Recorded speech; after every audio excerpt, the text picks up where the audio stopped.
सच्ची और दिल की निकली हुई बातें हैं। ये कोई पॉलिटिशियन नहीं है, कोई इस तरह के पुलिस ऑफिसर नहीं है जो तथ्य को तोड़ मरोड़ कर पेश करना चाहेंगे। इसलिए जो इन्होंने कहा है वो इनके अंदर की बात को समझते हुए आप लोग इसको अप्रिशिएट करें।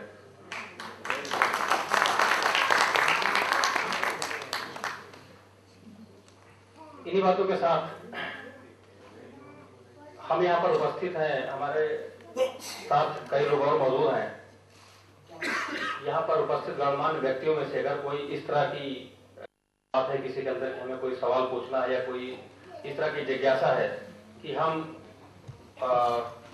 सवाल पूछना चाहते हैं, जो है एक सच्चाई की आवाज उठा रहे हैं या एक ऐसी आवाज उठा रहे हैं जिसको उठाया जाना लाजमी है, जो कि रेशनल है, जिससे अन्याय रुक सकता है। और इस पूरी उम्मीद के साथ उठाया था कि हमारी आवाज के साथ बहुत सारी ऐसी आवाजें मिलेंगी जो कि रेशनल थॉट ऑफ प्रोसेस से आती हैं।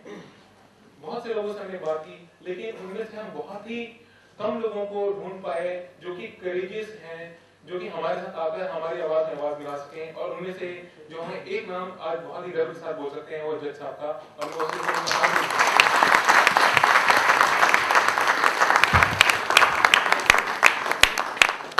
क्योंकि उनका शेड्यूल व्यस्त है।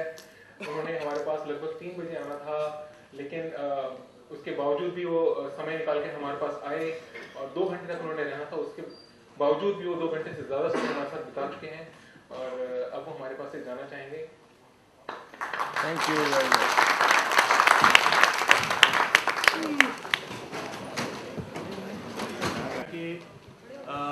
498A एक मेरे लिए एंड नहीं है, उसके आगे मैं सॉल्व कर सकता हूँ। प्लीज जो भी प्रश्न पूछे कृपया खड़े हो गए मुझे, जिससे मुझे उत्तर देने में आसानी हो। मेरी 4 महीने पहले शादी हुई थी और 1.5 महीने से मेरी वाइफ मेरे साथ नहीं रह रही है। क्या अलग रहकर कि अभी किसी भी दिन ऐसा हो सकता है कि वो मेरे को 498A का कुछ कर दें। इनडायरेक्टली उन्होंने धमकी दी है। तो मैं जानना चाहता हूँ कि क्या मैं अलग रहकर इसको किसी तरीके से टाल सकता हूँ या फिर मुझे इस सिचुएशन में क्या करना चाहिए? एटीट्यूड अगर आप फुलफिल करते जाएंगे तो एटीट्यूड चेंज नहीं होगा, सिर्फ डिमांड्स चेंज नहीं। अगर आज आप एक डिमांड की फुलफिल करते हैं तो दूसरे डिमांड आएंगे, आपको लगातार वो फुलफिल करनी पड़ेगी और उसके कारण आप जो है गलत दिशा में निकलते जा सकते हैं। लेकिन क्योंकि आपकी शादी अभी अभी हुई है तो आपको बेसिकली जो एक्यूट जो थिंकिंग होती है उसमें तो नहीं जाना चाहिए।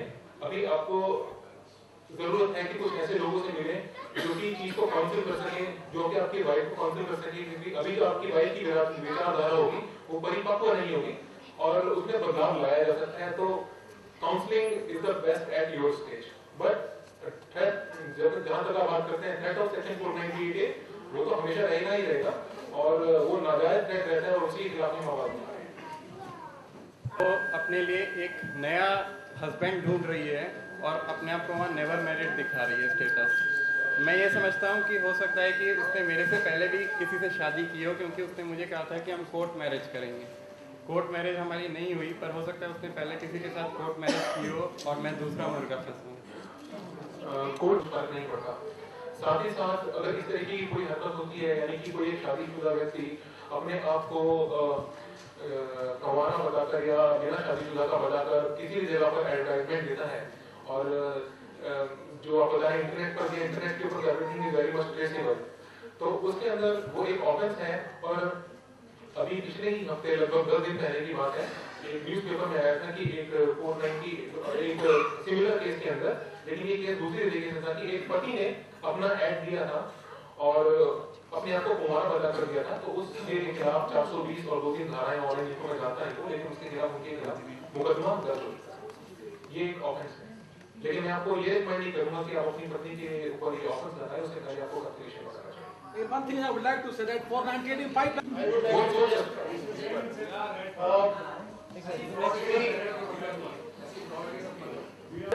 Please capture it in the form of print screen and save that document. That can be used for your future savior in case you find this 498 here.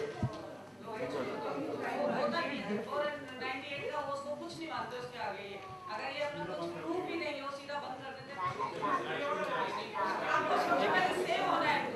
अगर ये ऐसा चलता रहा और धमकियां देते रहे तो किसी कुछ भी कर देंगे और मेरी वाइफ साथ हुआ है, एडवोकेट हमारे हैं बेटे की और बहू के उसकी साथ उसने मदर किया यही टीचर हमारा।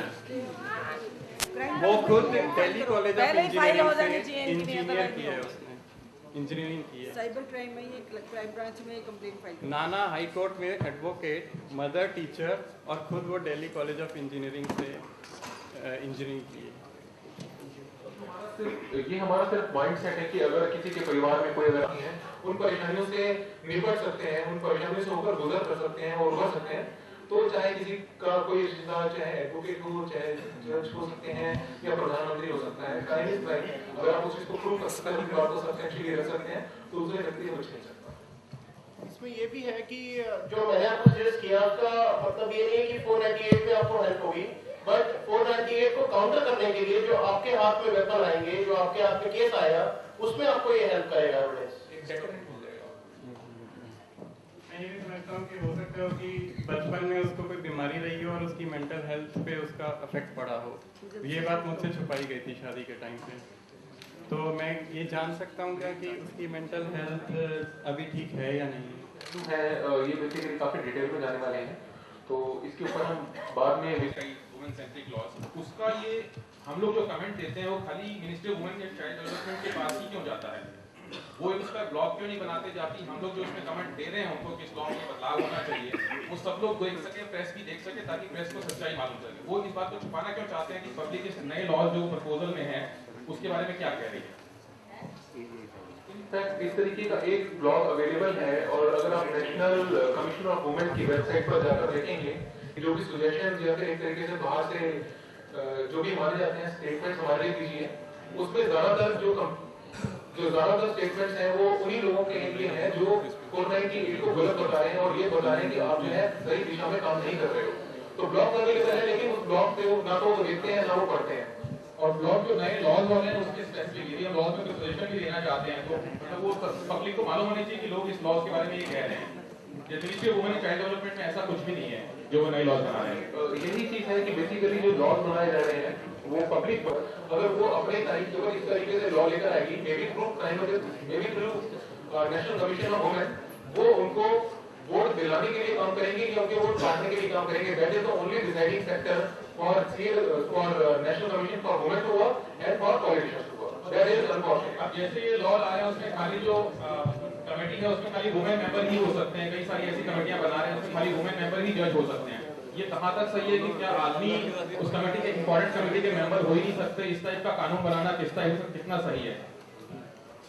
एक अगर महिला जज हो जाए तो इस लॉ के कारण खाली अपने लिए रोजगार पैदा कर रहे हैं कि भाई इसमें जो प्रोटेक्शन खाली वुमेन्स राइट एक्टिविस्ट के लिए सीट रिजर्व कर रहे हैं कि ये लोग ही सब कर सकते हैं। तो इसके लिए आप लोग क्या करना चाहते हैं कि ये वुमेन्स राइट एक्टिविस्ट के लिए सीट रिजर्व करा के और लोग खाली प्रेस को एक ही तरफ की खबरें ना दिखा रहे हैं।